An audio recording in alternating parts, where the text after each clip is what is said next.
Ahora en vez de niños tienen perros y gatos. Y gracias a nosotros los hispanos se mantiene dentro del límite antes de caer en la autodestrucción, que es 2.2 hijos por familia, como ocurre en toda Europa. Europa está ahora poblada por musulmanes, porque Europa, toda ella dejó de multiplicarse, ya no tuvieron niños. ¿Qué tal? Ya me conoces, soy el padre Ernesto María Caro y quiero invitarte a que veas el contenido que te he preparado. Estoy seguro que será de mucha utilidad para ti y si lo es, por favor, compártelo. Dale por favor a la campanita, suscríbete y ayúdanos así a que más gente conozca a Jesucristo. Dependemos de ti, de tu ayuda. Nos vemos próximamente. Te espero en una de nuestras múltiples redes. Hasta entonces.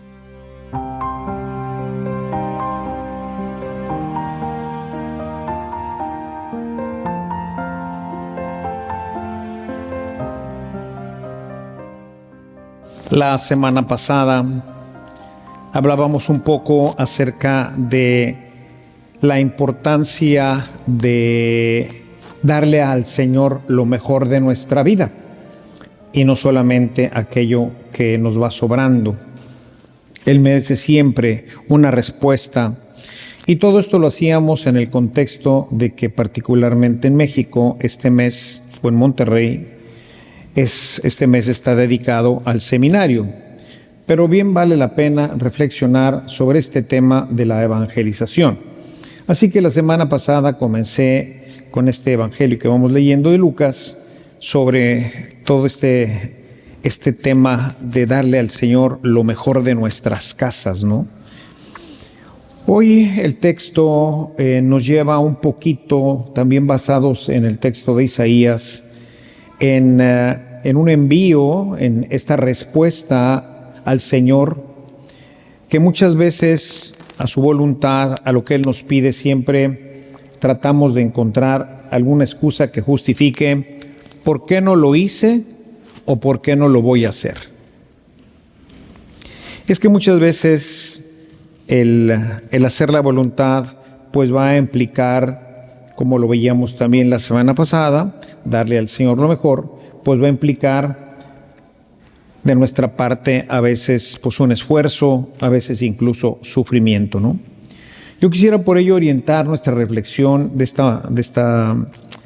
semana desde el punto de vista de la evangelización.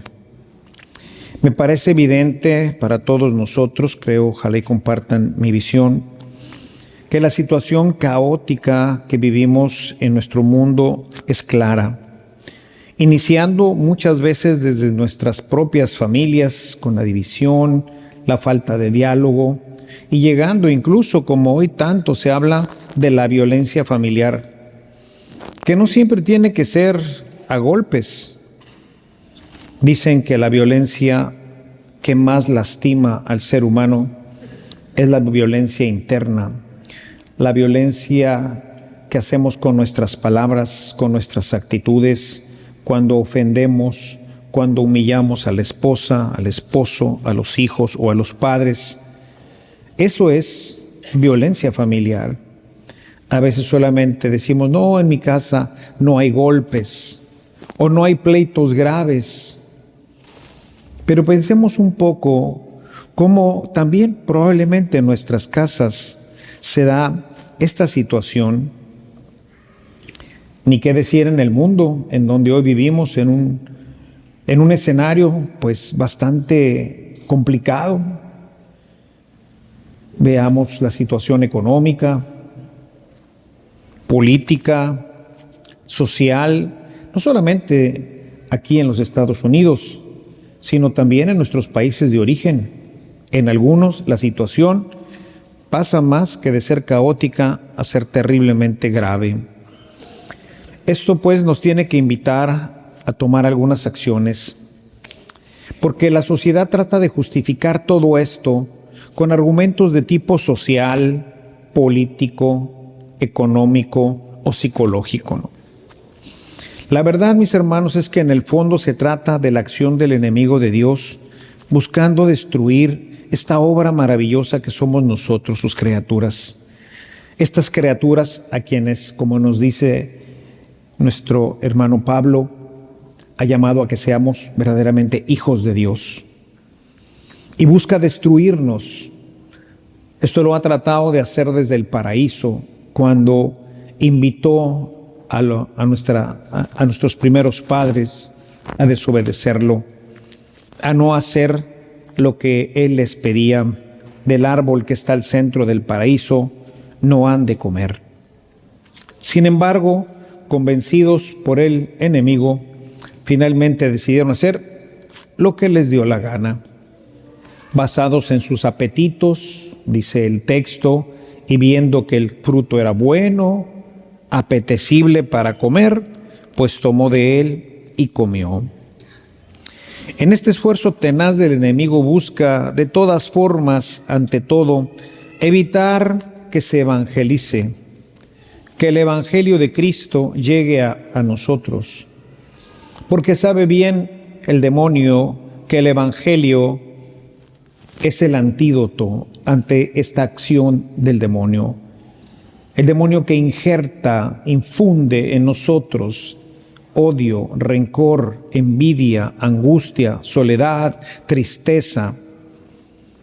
El único antídoto, hermanos, no está en la psicología, ni en el cambio de gobiernos, ni en otro tipo de cosas que muchas veces pensamos que será la solución para mejorar en nuestra vida, en nuestra casa y en nuestra sociedad.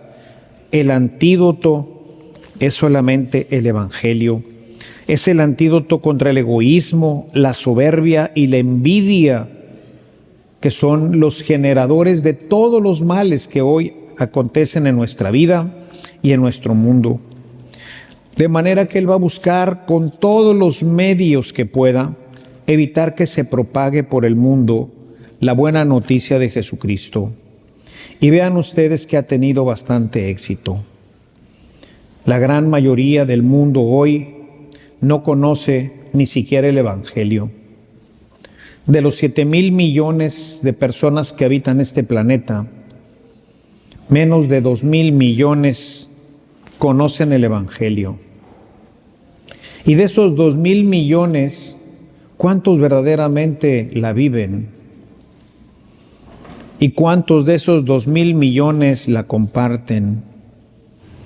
Si cada uno de esos 2,000 millones de personas del mundo, cada año, cada 10 años, lográramos hacer un nuevo cristiano, en 3 periodos, 10 años quieren, en 30 años, todo el mundo conocería el Evangelio, pero lo conocería desde alguien que lo vive, desde alguien que muestra que verdaderamente la vida evangélica vale la pena, que el reino que Dios ha venido a instaurar en nuestros corazones, pues es algo maravilloso que vale la pena vivir. Pero el demonio sabe cómo somos y entonces impulsa en nosotros, sobre todo pues a las excusas, a no responder con generosidad a nuestro Dios. Podemos ver en Isaías, en este capítulo 6 que leímos como primer lectura, Isaías dice: soy un hombre de labios impuros. Esta sería la excusa para no ir a llevar el mensaje del Señor. Por su parte, el Evangelio nos presenta a Pedro, que dice palabras más, palabras menos, tratando de ponerlo en nuestro contexto, aterrizarlo un poquito en nuestro lenguaje. Pues diría: Señor, mira, pues estamos cansados, hemos trabajado toda la noche, no hemos pescado nada, estamos cansados, necesitamos también descansar. Y vean que son excusas válidas. Isaías piensa: soy un hombre de labios impuros, ¿cómo voy a proclamar la palabra de Dios, mi Señor? Pedro también tiene una buena excusa. Ha trabajado toda la noche y es verdad pues que necesita también descanso. A lo largo del Evangelio vamos a encontrar como muchas personas, al igual que muchos de nosotros, nos excusamos para no ser parte de este trabajo, de este esfuerzo. En una ocasión nos cuenta también el evangelista Lucas que Jesús iba caminando y se encontró con una persona que le dijo, Jesús le dice a la persona, ven, sígueme. Pero él le contestó, Señor, permíteme que vaya primero a enterrar a mi padre. Capítulo 9 de Lucas. Es bastante válida, ¿no les parece? Déjame primero que yo entierre a mi padre y cuando ya haya terminado con estos compromisos, entonces con todo gusto y de mil amores te voy a seguir. Otro también le dijo, ¿no? El verso 61 dice, es el mismo texto, dice, te seguiré, Señor, pero primero permíteme despedirme de los de mi casa. ¿Cuál es nuestra excusa, hermanos? ¿Cuál es nuestra excusa para no compartir el Evangelio? ¿Cuál es la excusa para no decirle a la gente que Dios es maravilloso, que Dios es amor, que Dios nos ama? Quizás nosotros mismos ni siquiera hemos sido todavía quien ha experimentado esto. ¿Cómo vamos a decir? A lo mejor diríamos con verdad, Señor, pues es que, pues si yo no sé quién eres, pues ¿cómo te presento a otro? Aquí te presento al Señor, ¿cómo dijo que se llamaba? ¿Qué voy a hablar de él? A veces venimos a misa, ¿y qué tanto nos llevamos a nuestra casa? Hoy en día, ¿qué tanto conoces a Jesús? ¿Qué tanto podrías hablar de él? Y el Evangelio se queda encerrado en estas 4 paredes, mientras nuestro mundo se sigue despedazando, mientras la violencia cunde en nuestros barrios, mientras la pobreza se extiende por todo el mundo. ¿Y nosotros? Aquí oyendo al Padrecito. Recordemos lo que nos decía ya San Pablo VI. En fuerza a nuestro bautismo todos estamos llamados a ser evangelizadores. Quizás no todos tengan el don, la facilidad, la capacidad, como la podemos tener algunos, que incluso lo seamos internacionalmente.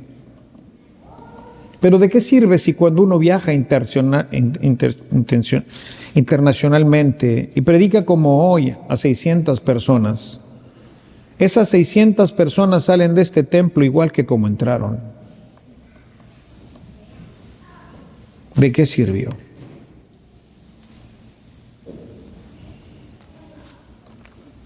Si volteo la pregunta es, ¿de qué te sirvió venir a misa? ¿Alguien les tomó lista a la entrada? ¿Alguien les va a dar una bolsa de galletas cuando salgan por haber venido a misa?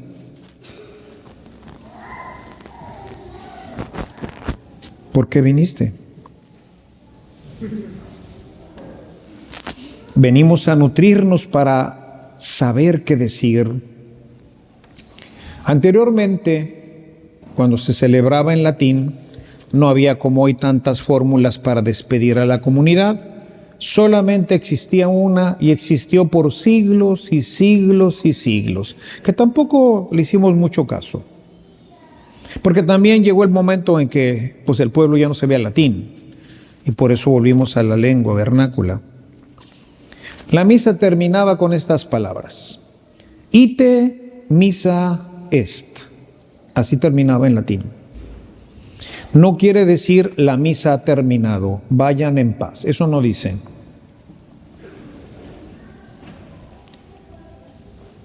Dice, vayan, la misión está lista. Ite del verbo ir, o en imperativo, vayan. Misa, mise, de misión, no de misa.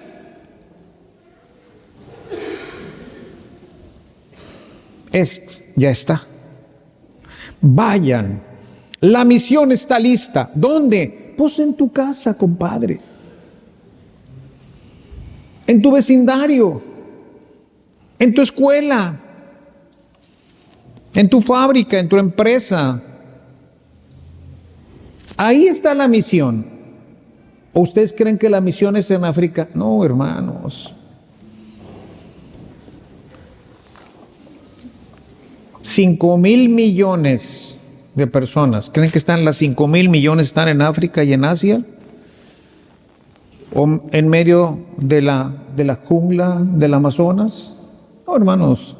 Está alrededor de tu casa donde están las bandas, los gangs que les llaman aquí. Ahí están. Están en los patrones injustos que pagan cualquier miseria, sobre todo a los migrantes. Ahí está la misión. Está en tu compañero de trabajo que le importa un pepino la vida. Ahí está la misión. Está junto a tu pupitre de la escuela con el amigo o la amiga que se droga,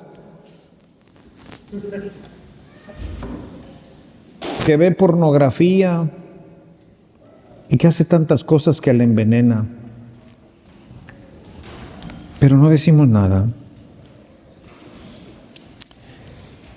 No debemos olvidar, mis hermanos, que verdaderamente, se los digo yo de todo corazón, el Evangelio cambia nuestras vidas, transforma nuestros corazones y renueva nuestras familias y nuestra sociedad. Deberíamos de ser las comunidades cristianas, deberíamos de ser un modelo esencial para la sociedad de cómo puede ser una hermosa sociedad, cómo verdaderamente el hombre está llamado a vivir en la paz, en la alegría, en el gozo, y no en el pleito, en la amargura, en la oscuridad, en la tristeza, en la depresión que hoy pulula aún entre los jóvenes, entre los niños. Niños de 8, 10, 12 años que se suicidan. ¿Cuándo habíamos oído eso?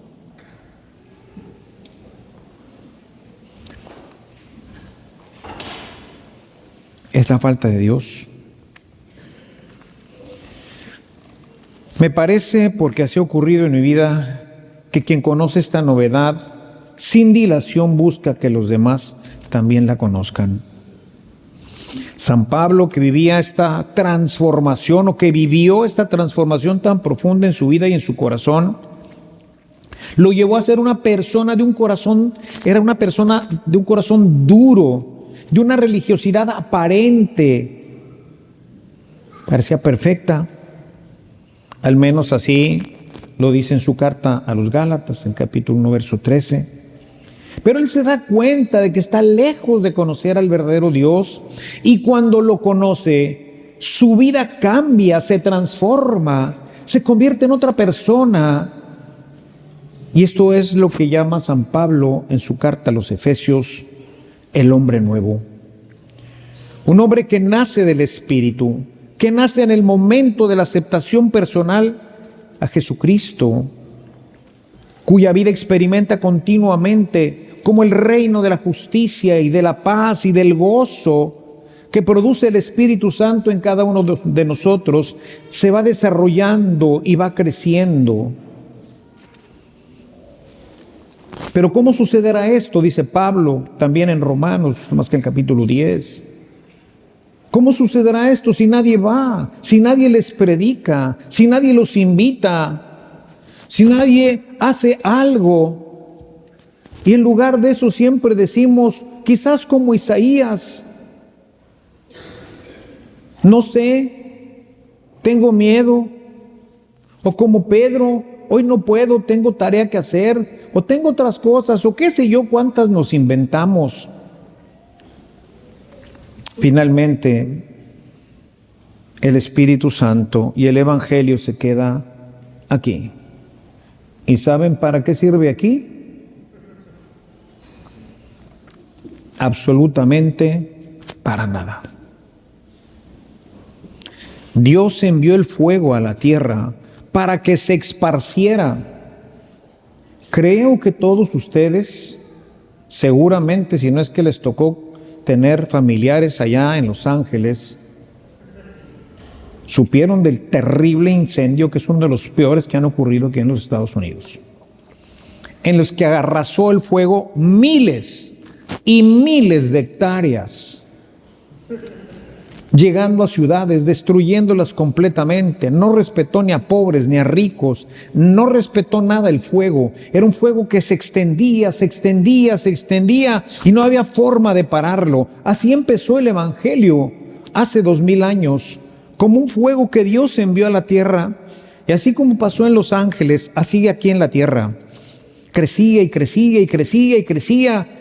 Y se iban convirtiendo pobres y ricos y no pobres y no ricos, libres y no libres, judíos y no judíos. Todos iba arrasando por todos lados porque había fuego en el corazón de las personas. Un fuego que no extinguía ni siquiera la persecución.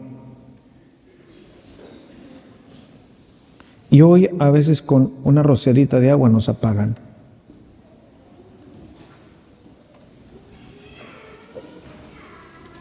Si el mundo de hoy vive sin paz y sin alegría y se entretiene en las cosas banales del mundo, pensando que en ellas se encontrará la felicidad, cuando que lo único que obtiene de ellos es placer temporal, que tristemente confunde con la alegría, es porque no conoce el gozo que el Señor tiene preparado para cada uno de nosotros.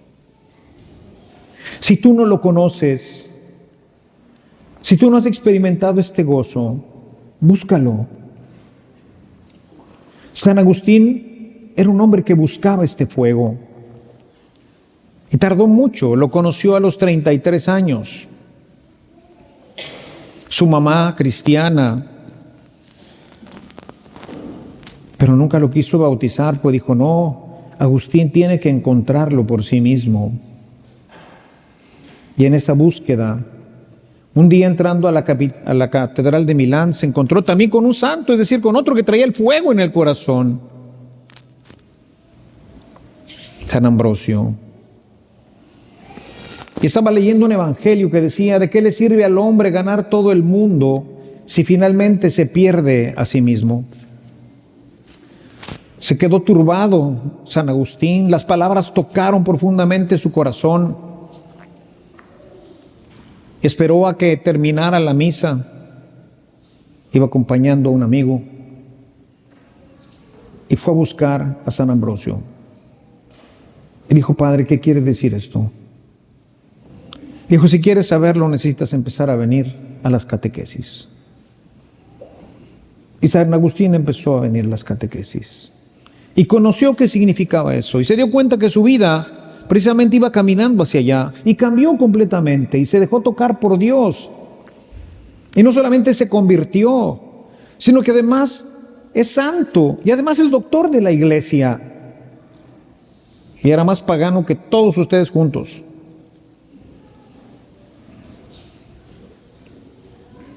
Pero se dejó tocar en una misa. Dios lo tocó. Pero no se quedó con el toque. Siguió con su búsqueda. ¿Qué quiere decir eso? ¿Qué querrá decir el Padre Caro con todo lo que nos ha dicho hoy? ¿A qué se refiere? Ahora está más fácil. Ahora ni siquiera tienes que salir de casa. Tengo una página de evangelización, todo digital, en el mundo de la era digital. www.cristo.org.mx. Muy fácil. cristo.org.mx. Empieza a leer. Si te interesa. Si te interesa ser un hombre o una mujer nueva. Si te interesa que tu familia sea diferente. Si te interesa salvar a tus hijos para que no caigan en las pandillas ni en la droga. Para que tus hijos e hijas puedan hacer verdaderamente un hogar real, no de esos que duran 15 días y ya me cansé y ahí nos vemos.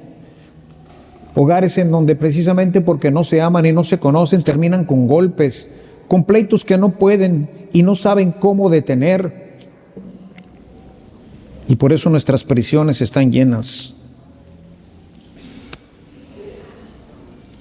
Tenemos que recordar lo que nos dijo el Señor. Vayan y hagan discípulos. Y como les digo, pues no hay que ir muy lejos. Están bien cerquita de nosotros a donde hay que ir. están ahí en nuestra casa, en nuestro barrio. Y esto es algo que tristemente por una situación u otra no hemos cumplido en la iglesia, y por eso tenemos un mundo sin Dios. Un mundo que vive en la oscuridad y que amenaza con arrasar hasta ella todo lo existente. Y lo más grave es que esto incluye a nuestros jóvenes y adolescentes principalmente. Tenemos el gran riesgo que jamás había pasado en la historia: perder a la siguiente generación, en que no haya ni siquiera cristianos tibios, sino que ya no haya cristianos. Hay muchísimos de los matrimonios que llegan a tener hijos ya no bautizan a los hijos. El mundo anglo está pereciendo porque dejó de multiplicarse. Ahora en vez de niños tienen perros y gatos. Y gracias a nosotros los hispanos se mantiene dentro del límite antes de caer en la autodestrucción, que es 2.2 hijos por familia, como ocurre en toda Europa. Europa está ahora poblada por musulmanes, porque Europa, toda ella dejó de multiplicarse, ya no tuvieron niños.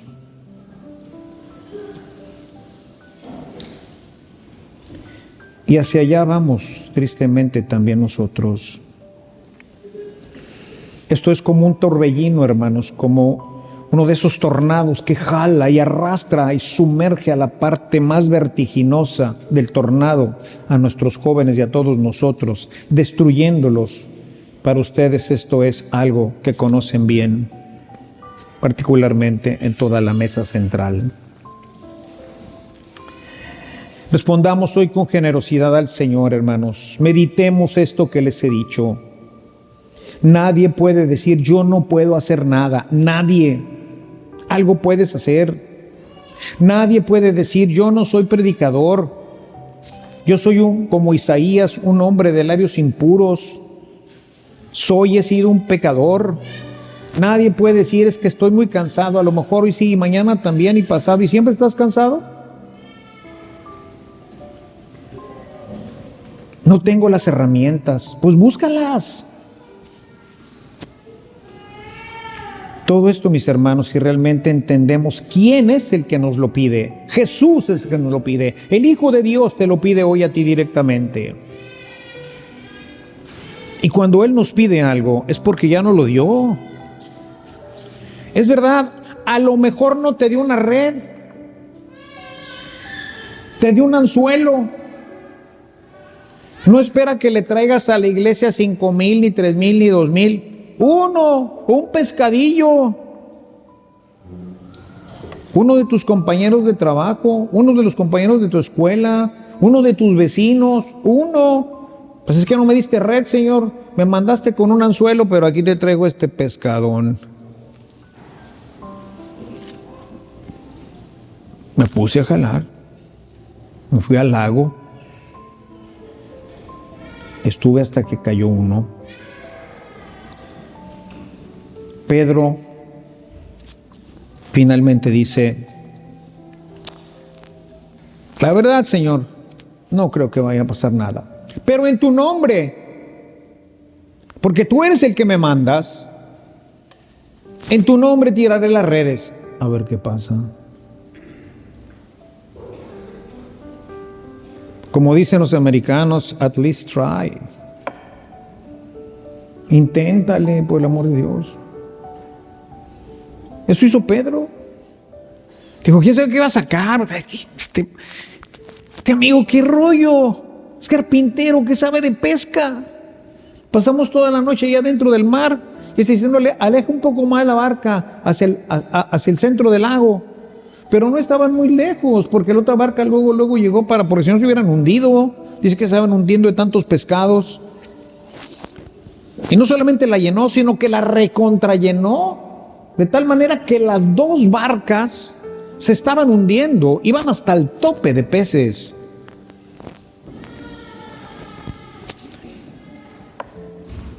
A lo mejor no se han visto esa caricatura por ahí, donde un pescador está pescando y entonces llega con su anzuelo y llega un pescadito chiquito, ¿verdad? que es el que puede morder ese anzuelo, y se lo come. Pero apenas se lo come y llega otro más grande que ese pescado y se come ese pescado.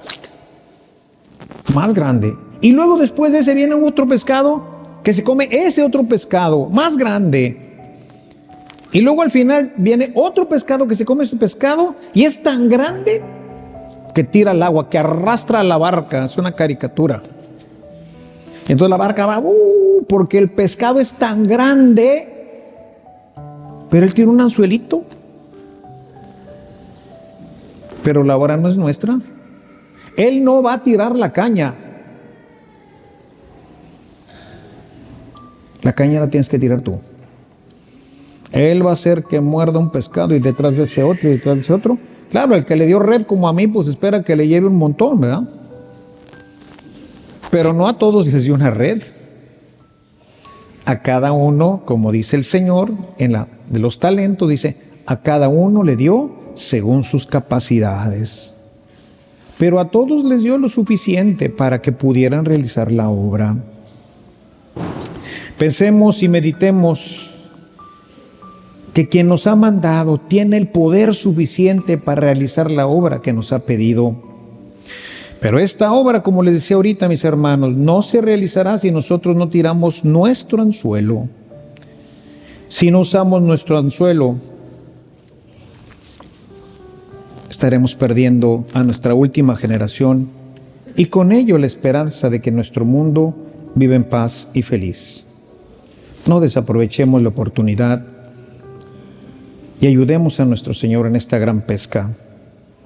Decía Jesús, en otras palabras, la mies es mucha, los trabajadores pocos. Convirtámonos en trabajadores de este Señor. Alabado sea Jesucristo.